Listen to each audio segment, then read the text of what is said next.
2023년도 첫날이고 첫 주일이기 때문에 복을 많이 받았습니다. 보시는 분들마다 그냥 복 많이 받으라고 이렇게 인사를 해주셔서 참으로 감사를 드립니다. 오늘 우리 옆에 있는 분하고 좀 인사를 나누겠는데요. 우리가 이제 새해 복 많이 받으십시오 이렇게 인사하기보다는 새해 하나님의 은혜를 많이 받으십시오 이렇게 인사를 좀 나눴으면 좋겠습니다. 옆에 있는 분하고 좀 앞뒤로 인사를 좀 나누겠습니다. 새해 하나님의 은혜를 많이 받으십시오. 네.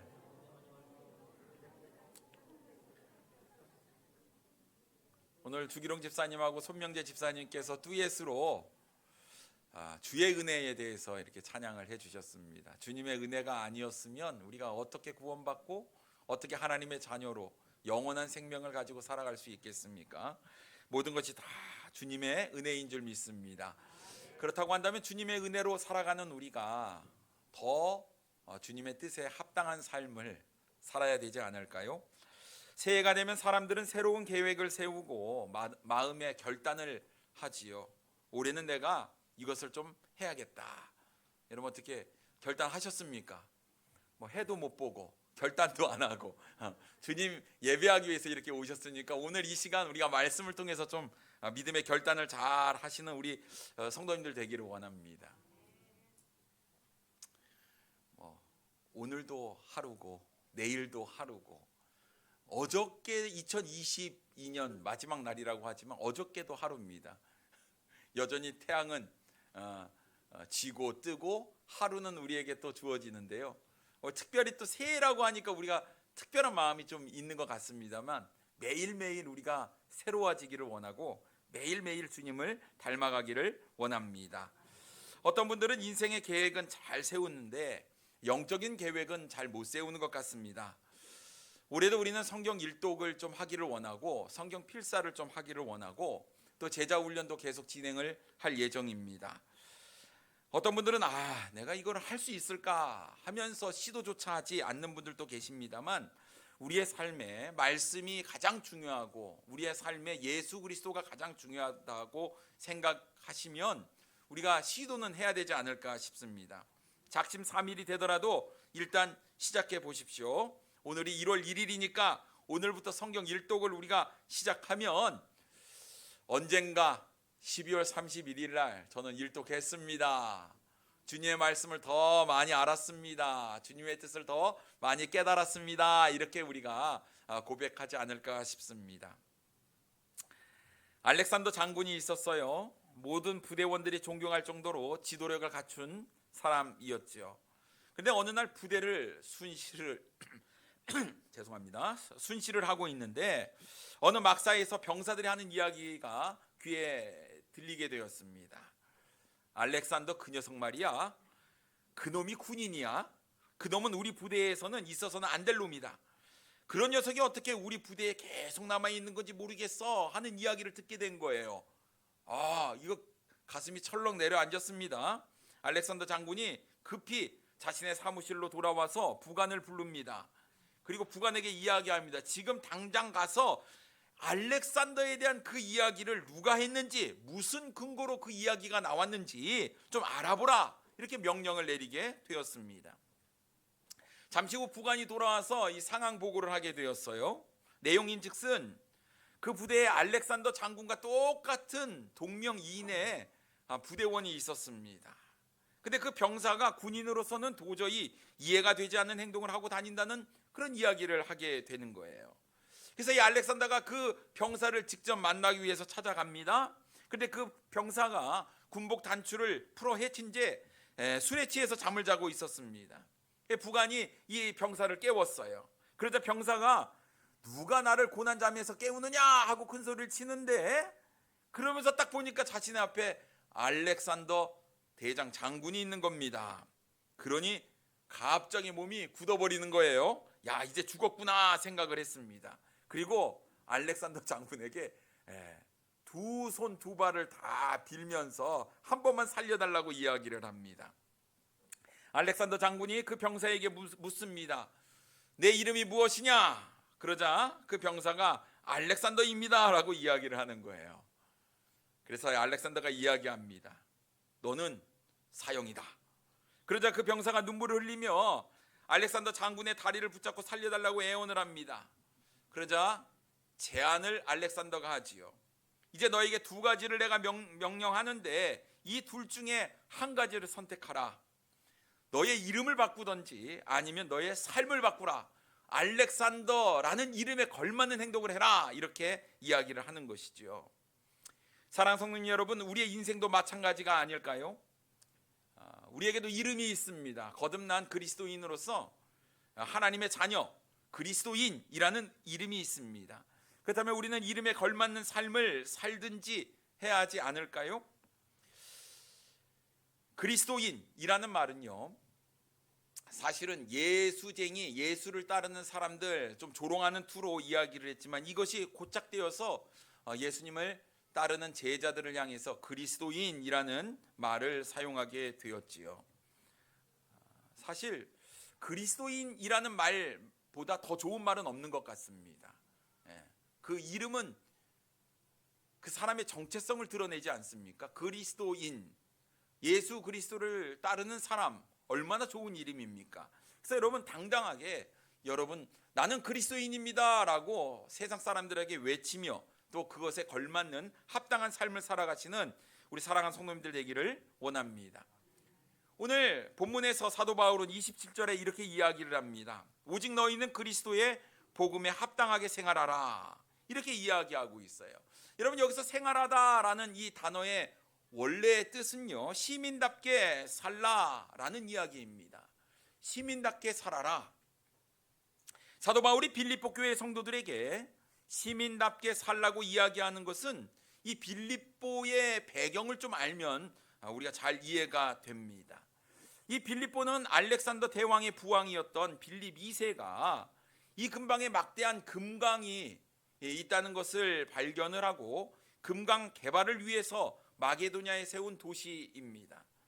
그런데 이 빌립보가 BC 168년에 로마의 통치에 놓이게 됩니다. 로마에서는요, 나라의 수운을 세운 사람들에게는 이 땅을 하사를 했습니다. 로마에 있는 땅들을 하사하니까 더 이상 하사할 땅이 없는 거예요. 로마는 제국을 형성했기 때문에 그렇습니다. 그래서 이 마게도냐에 있는 이 빌립보라는 이 도시를 식민지로 삼았는데 이 도시의 땅을 수운을 세운 이 로마의 군인들에게 또 퇴역한 장군들에게 하사를 하기 시작을 했지요. 그러면서 이 빌립보에 사는 사람들에게 로마 제국의 시민권을 얻게 이렇게 만들어 주었습니다. 로마 시민권을 가진 이 빌립보 사람들은 로마 시민권 가진 사람들이 누릴 수 있는 고유한 권한을 다 누리게 되었어요. 어떤 일이 벌어져서 재판을 가게 되었을 때 황제에게 이렇게 호소할 수 있는 그런 권한이 주어졌지요. 사도 바울은 태어날 때부터 로마의 시민권을 받은 사람이었죠. 그래서 내가 가이사에게 항소를 한다 이렇게 이야기해서 로마까지 가게 된 것을 우리는 잘 보게 됩니다. 이 로마 시민권을 가진 사람의 특징이었지요. 뿐만 아니라 곡물이나 세금의 면제 혜택도 받는 것이 바로 이 로마 시민권자들이었어요.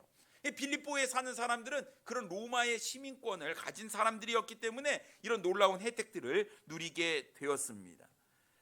자연스럽게 빌립보에 사는 사람들이 빌립보 교회 성도가 되었지 않습니까? 그들은 마음 가운데 내가 로마 시민권을 가진 것을 굉장히 자랑스럽게 여겼는데 사도 바울은 너희들은 로마의 시민권만 자랑하는 것이 아니라 천국의 시민권을 가진 것을 더 자랑해야 된다 이렇게 얘기를 하고 있는 거예요. 사랑하는 성도님 여러분, 우리는 대한민국 국민으로서 우리가 이 나라의 시민권을 가지고 있지 않습니까? 그러나 여러분 우리가 영적으로 보면 우리는 천국의 시민권을 가진 사람들입니다. 그러니 여러분 우리 하나님을 아버지라고 우리가 부르며 그리스도인이라는 말을 우리가 즐겨 사용하고 하나님의 말씀에 합당한 우리의 삶을 살아가는 것이 우리에게 필요한 줄 믿습니다. 특별히 이 사도 바울은 빌립보서 1장에 복음이라는 단어를 무려 5번이나 반복해서 사용을 하고 있어요. 그 얘기는 복음이 중요하다는 이야기 아니겠습니까? 여러분 성경에서 자주 반복하는 이야기는 중요한 거예요. 부모님들이 자꾸 이야기를 해요. 자녀들은 그것을 잔소리라고 들이지만 여러분 어쨌든 이 이야기를 계속 반복하는 것은 그것이 중요하다라는 이야기 아니겠습니까? 사도 바울은 복음이 중요하다 이야기하는 거예요.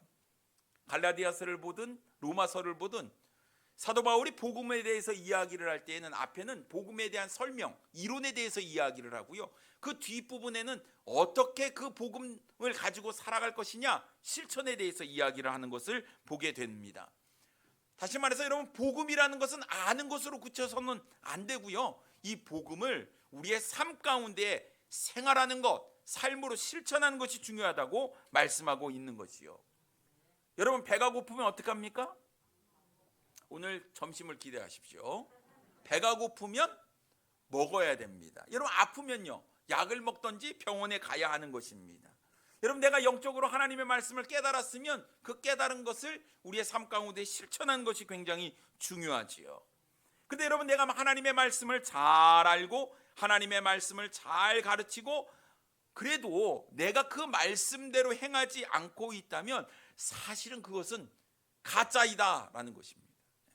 가짜입니다. 사도 바울이 왜 복음에 합당하게 생활하라고 강조하고 있습니까? 그것은 빌립보 교회 성도들이 복음에 합당한 생활을 하지 못하고 있기 때문이 아니겠습니까? 얼마나 많은 사람들이 복음을 안다고 하면서 복음에 합당한 삶을 살지 못하고 있습니까? 사도 바울이 이처럼 당부하고 또 당부하는 것은 우리가 하나님의 말씀대로 그리스도의 복음대로 합당하게 생활하는 것이 너무나 중요하기 때문에 그런 거예요. 2023년 우리 교회의 표어가 무엇입니까?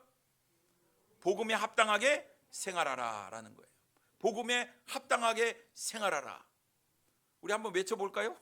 복음에 합당하게 생활하라.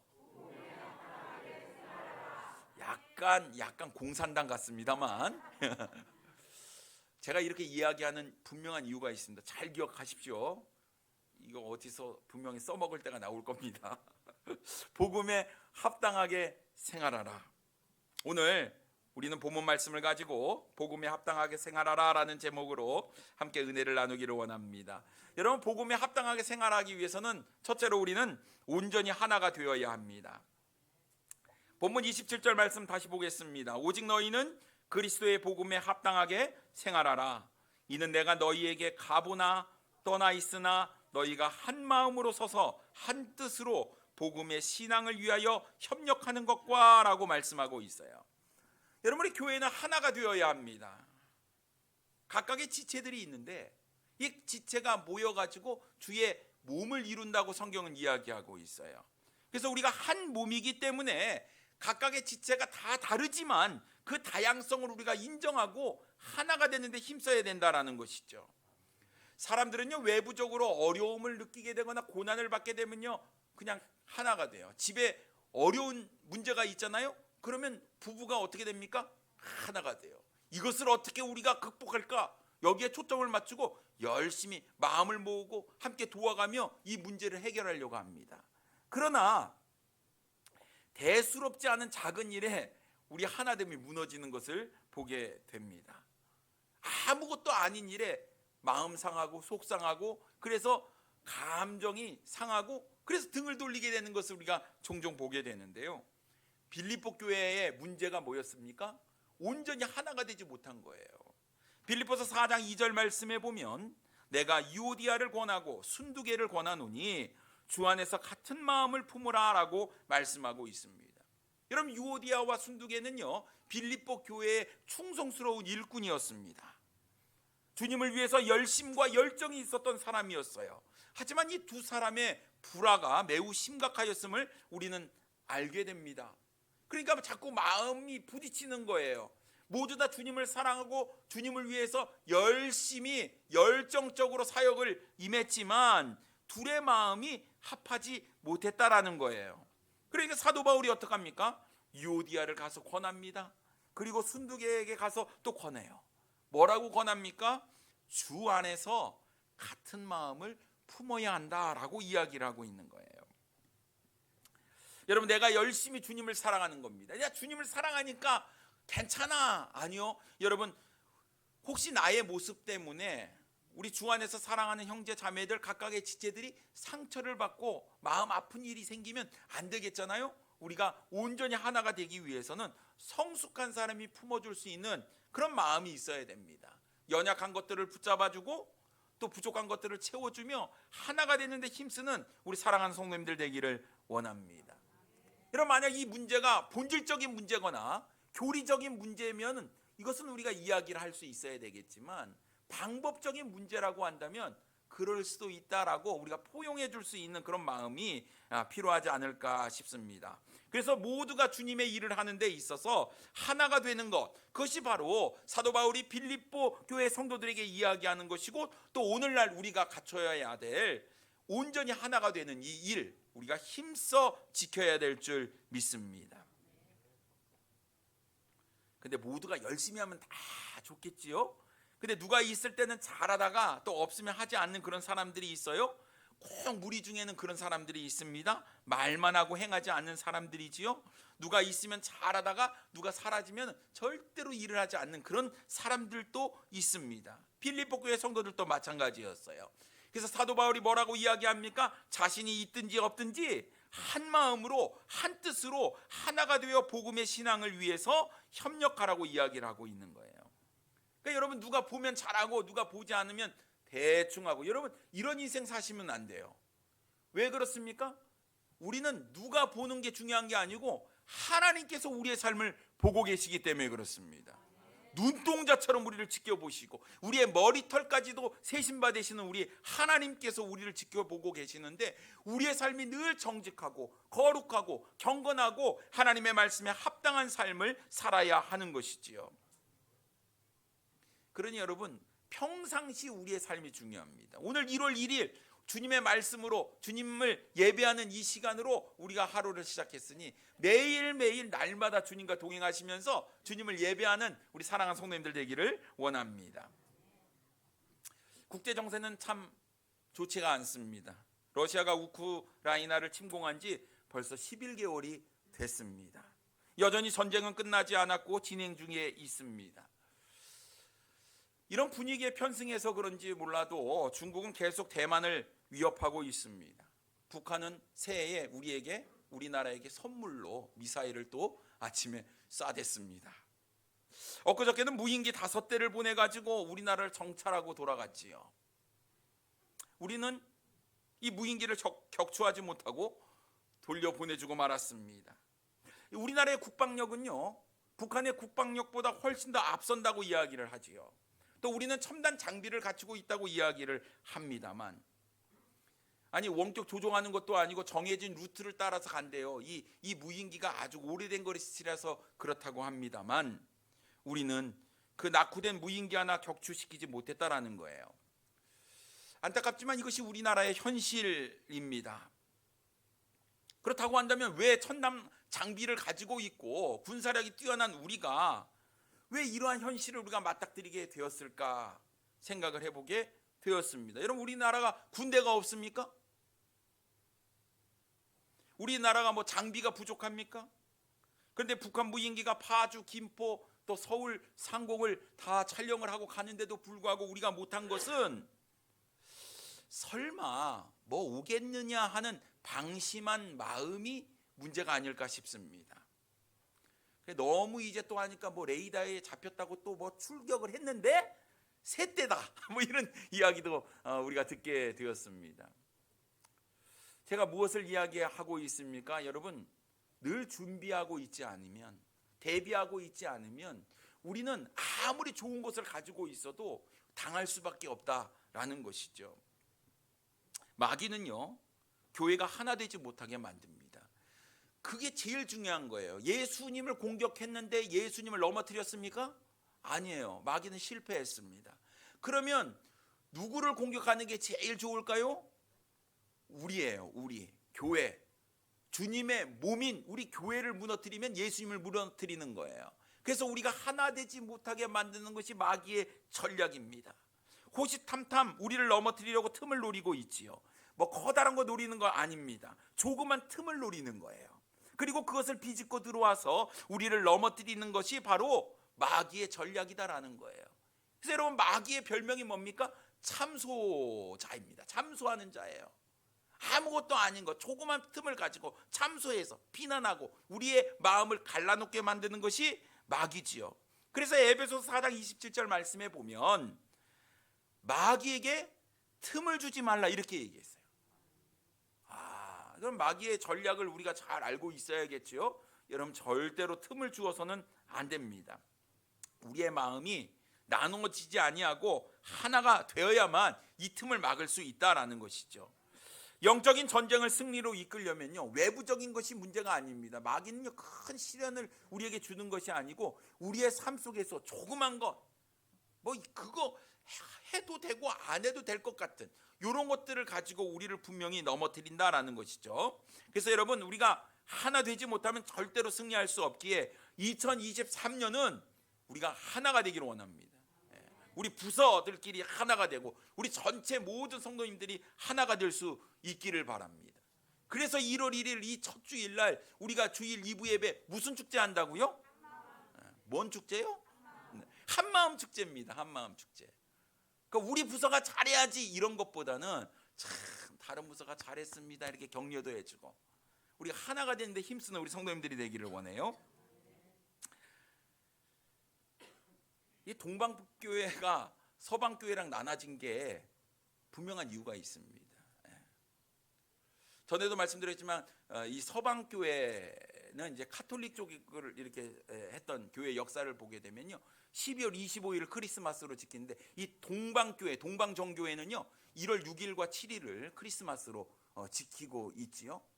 왜 갈라졌느냐? 그 이유가 뭐냐면 우리가 교리적인 거, 믿음적인 게 이게 아니었어요. 교회 첨탑 끝에 피레침에 천사가 올라갈 수 있느냐 없느냐 이거 갖고 싸우다가 교회가 나눠졌답니다. 여러분, 천사가 올라갈까요? 올라가지 못할까요? 여러분, 이게 뭐가 중요합니까? 우리가 주님을 사랑하는 데 있어서 이게 뭐가 중요하냐라는 거예요. 여러분, 우리 교회가 하나가 되지 못하게 하는 것은 큰 문제가 아니라 쓸데없는 문제에 우리가 하나가 되지 못하는 겁니다. 그래서 여러분, 넉넉한 마음, 너그러운 마음, 품어줄 수 있는 마음으로 우리가 하나가 되는 일에 힘쓰는 우리 사랑하는 성도님들이 되기를 원합니다. 에베소서 4장 3절 말씀에 보면 평안에 매는 줄로 성령이 하나 되게 하신 것을 힘써 지키라 말씀하고 있습니다. 성령께서 우리가 하나 되게 하신 것을 우리가 해야 될 일은 뭡니까? 힘써 지키는 거예요. 자, 2023년 우리가 얼마나 제대로 하는가, 우리가 얼마나 힘써 지키는가, 이것이 관건입니다. 하나가 되면 우리는 이전보다 더 열심히 뜨겁게 주님을 사랑할 것이고 우리 교회는 하나님의 말씀에 합당한 삶을 살게 되리라고 믿습니다. 여러분, 복음에 합당하게 생활하기 위해서 우리가 온전히 하나가 되어야 하는데 서로를 돌보고 관심을 가져주고 사랑을 나누어주는 우리 성도님들이 되기를 원합니다. 두 번째로, 대적자들을 두려워하지 않아야 됩니다. 여러분, 그리스도인들은 세상에 대해서 굉장히 용감했어요. 예수 그리스도의 십자가의 복음, 그리고 예수 그리스도의 부활하심을 보고 모든 성도들이 이 부활에 대한 믿음을 가지고 살아가게 되었습니다. 그래서 순교당하는 것을 두려워하지 않았어요. 기꺼이 내 삶을 주님께 드렸다라는 것입니다. 불의에 맞서 싸웠습니다. 진리를 고수하기 위해서 자신의 생명도 조금도 귀한 것으로 여기지 않았다라는 거예요. 그래서 이 그리스도인들은요, 세상에 영향력을 행사하는 그런 사람들이 되었어요. 주님께서 말씀하시길 너희는 세상의 소금이다 말씀하셨습니다. 우리가 세상에 맛을 내야 돼요. 너희는 세상의 빛이다 말씀하셨습니다. 그럼 우리 어떻게 됩니까? 빛을 발하는 삶을 살아야 하는 것이죠.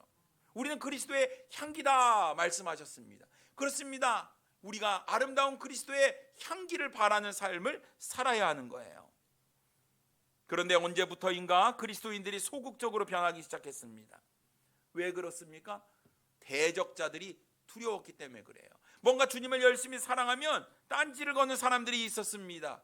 이교도의 박해가 심했고요, 또 복음에 대한 유대인들의 박해도 심했습니다. 거짓 교사들이 많아서 복음의 진리를 왜곡시키려고도 하였지요. 그래서 이 말씀대로 살아가고 그리스도인답게 살아가는데 어려움이 많은 거예요. 대적자들이 있는 겁니다. 사도 바울은 빌립보 교회 성도들이 무슨 일을 하든지 대적자들 때문에 두려워하지 않기를 바란다고 이렇게 이야기를 하고 있어요. 28절 말씀에 보면 무슨 일에든지 대적하는 자들 때문에 두려워하지 아니하는 이 일을 듣고자 함이라. 이것이 그들에게는 멸망의 증거요 너희에게는 구원의 증거니 이는 하나님께로부터 난 것이라 라고 말씀하고 있습니다. 여러분, 우리가 복음에 합당하게 생각하라는 것이 구원의 증거라고 이야기하는 거예요. 그렇습니다. 구원받은 사람이라고 한다면, 나를 구원해 주신 복음이 나에게 있다고 한다면 이 복음에 합당하게 생활하는 것, 이것은 구원받은 사람의 증거라고 이야기를 하는 거예요. 여러분, 행함이 없는 믿음은 어떤 믿음입니까? 죽은 믿음이에요. 우리의 믿음은 행함으로 드러나야 하는 것입니다. 복음에 합당하게 생활하는 것은 우리가 구원받은 하나님의 자녀라는 사실을 증거해 주는 것이죠. 하지만 대적자들에게 이 복음은 어떤 것입니까? 멸망의 증거입니다. 예수 그리스도를 믿지 못하는 사람, 믿지 않는 사람, 복음을 받아들이지 않는 사람은요, 멸망을 당할 수밖에 없기 때문에 그렇습니다. 여러분, 이 복음이 계속해서 확장되어질 때에 교회는 점점 사람들에게 두려움의 존재가 되었어요. 교회가 성장하는 것은 좋은 일입니다. 축복이었어요. 근데 이 교회는 그러면서 대가를 지불해야만 했습니다. 구원받는 사람들이 늘어나자 위기감을 느낀 사람들은 교회를 핍박하기 시작했지요. 유대인들은 교회를 적의를 가지고 대했고 자신들이 할 수 있는 모든 방법을 동원하여 핍박을 하기 시작했습니다. 그러나 초대 예루살렘 교회는요, 두려워하지 않았어요. 핍박을 통해서도 계속 구원받는 사람이 늘어났다라는 것이죠. 여러분, 복음을 전하는 것 절대 멈춰서는 안 되리라고 믿습니다. 우리가 코로나로 인해서 우리가 참 전도하는 것들이 굉장히 멈춰졌는데 2023년은 우리가 좀 전도를 하기를 원합니다. 여러분이 교회를 오실 때, 예배당에 오실 때 바닥만 보신 분들은 잘 모르겠지만 뒤에 게시판에 뭐를 하나 붙여놨습니다. 뭐를 붙여놨을까요? 혹시 보셨습니까? 게시판? 잘 안 보죠? 그래서 제가 다 보시라고, 한 사람이 한 영혼을 그리스도께로 이렇게 딱 붙여놨습니다. 여러분, 2023년도에 우리가 해야 될 일이 있습니다. 그동안 멈추었던 복음 증거하는 일을 우리가 하기를 원합니다. 당연히 해야 될 사명인데 우리가 못하고 있었는데 2023년은 우리가 좀 하기를 원합니다. 한 사람이 한 영혼을 그리스도께로, 여러분, 인도하실 수 있는 우리 성도님들 되기를 원합니다. 우리 남명자 자매님이 오늘 첫날 우리 친구분을 이렇게 인도를 하셨는데 참 잘하셨습니다. 예수님을 영접하는 게 제일 중요합니다. 이게 첫 발을 떼셨으니 하나님의 말씀을 통해서 예수님을 꼭 알아갈 수 있는 귀한 시간이 되기를 원합니다. 1948년입니다. 루마니아의 범브란트 목사가요, 루마니아가 공산주의 국가가 될 때 체포가 되어서 14년 동안 옥고를 치르게 됩니다. 근데 감옥에 있으면서 너무나 괴롭고 힘든 거예요. 고통이 심하는 겁니다. 그런데 그때마다 예수님께서 당하신 그 십자가의 고통, 사도 바울이 감옥에서 옥중 생활을 하면서 당했던 그 고통을 묵상하면서 하루하루를 버티게 된 거예요. 그래서 감옥에서 성경을 읽다가 성경에 두려워하지 말라는 말씀이 기록되어 있는 것을 보고 두려워하지 말라라는 말씀이 몇 번 기록되어 있을까 이렇게 찾아보기 시작했습니다. 곳곳에 계속 두려워하지 말라는 이야기가 있는데 365번 딱 기록되어 있대요. 그래, 매일 두려워하지 않는 삶을 살아야겠다. 그래서 그 감옥에서 하루하루를 버티는 겁니다. 하루는 이 말씀으로, 하루는 저 말씀으로, 두려워하지 말라. 주님께서 매일 나에게 힘을 주시는구나, 날마다 두려워하지 말라는 이 성령의 음성을 딱 받아들이고 위로와 큰 용기를 얻었다고 합니다. 그의 많은 사람의 도움으로 석방이 되었어요. 그를 아끼던 사람들은 그에게 이제 루마니아에 있지 말고 자유 세계로 망명을 하라고 권유를 막 하기 시작했습니다.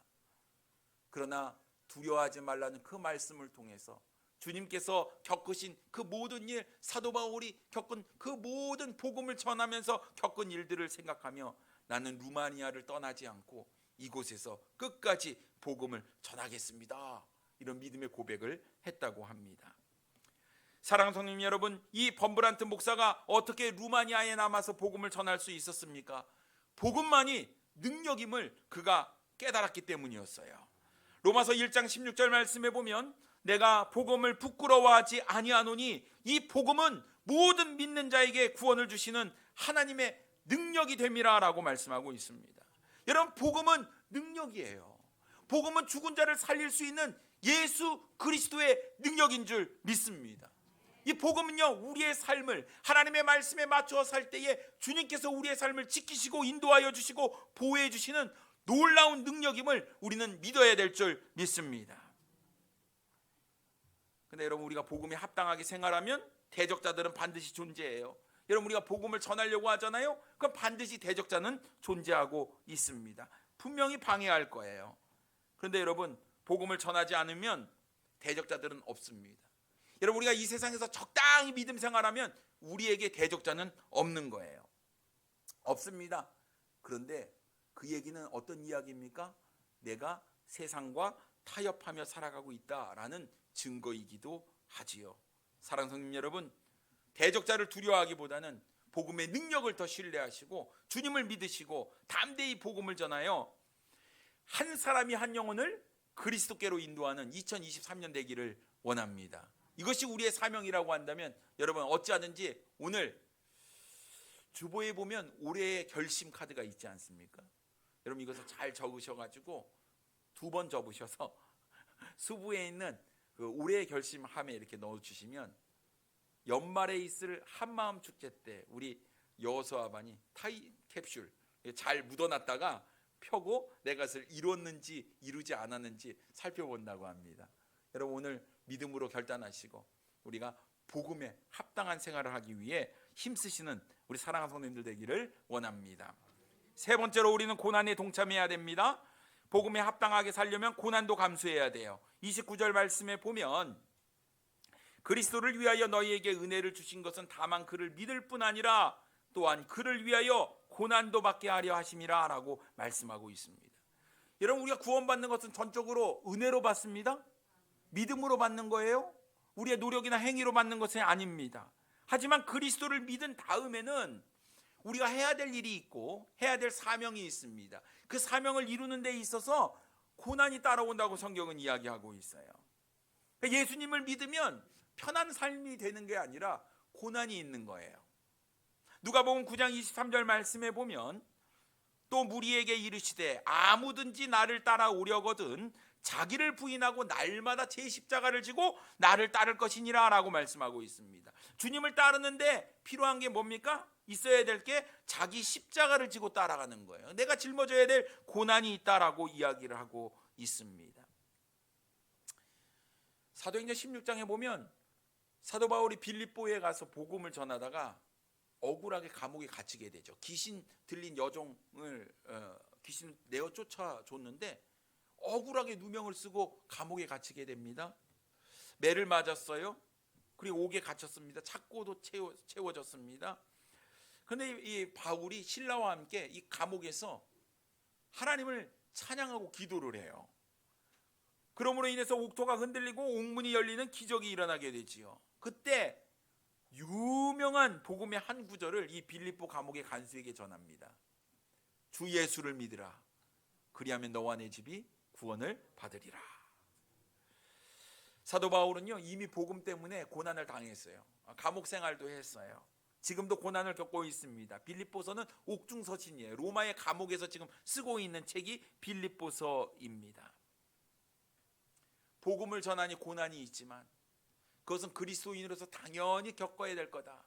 믿음으로 내가 구원받아 하나님의 자녀가 되었고 영원한 생명을 얻은 우리가 이제는 하나님의 말씀대로 우리가 순종하며 살아 고난을 받는 것도 우리가 감당해야 될 일이다 라고 이야기를 하는 거예요. 그러면서 빌립보 교회 성도들에게 이야기합니다. 30절 말씀에 보면 너희에게도 그와 같은 싸움이 있으니 너희가 내 안에서 본 바요 이제도 내 안에서 듣는 바니라 라고 말씀하고 있습니다. 그렇습니다. 이제 빌립보 성도들도 너희에게도 그와 같은 싸움이 있다고 얘기를 하는 거예요.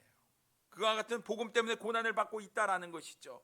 사도 바울과 같이 그들도 복음 전하는 것 때문에 당하는 그런 고난 가운데에 너희들도 참여하고 있다라고 이야기를 하고 있습니다. 그렇습니다. 우리 교회도 이제 주님의 고난에 참여해야 하리라고 믿습니다. 이전까지는 나의 유익, 나의 편함, 나의 잘됨을 위해서 우리가 살았다면, 여러분 2023년은 이제 주님을 위해서 조금 더 우리가 헌신하고 주님의 말씀에 합당한 생활을 우리가 하고 복음에 합당한 생활을 통해서 하나님께 영광을 돌려드리는 우리 사랑하는 성도님들 되기를 원합니다. 여러분 2023년 복음에 합당하게 생활하십시오. 복음을 위해서 우리가 하나 되어 협력하고 온전히 주님 안에서 하나가 되어서 우리의 삶 가운데 고난이 있을지라도 대적이 있을지라도 우리가 주님의 능력을 붙잡고 승리하시는 우리 사랑하는 성도님들 되기를 원합니다. 하나님께서 우리를 통해서 놀라운 역사를 이루어 주시리라고 믿습니다. 담대하십시오. 용기를 가지시고 우리가 복음에 합당한 삶을 1월 1일 결단하시고 나아갔으니 우리가 올해 마지막 날 주님 앞에서 내가 최선을 다한 믿음의 삶을 살았습니다 고백할 수 있는 우리 성도님들 되기를 원합니다. 기도하겠습니다. 아버지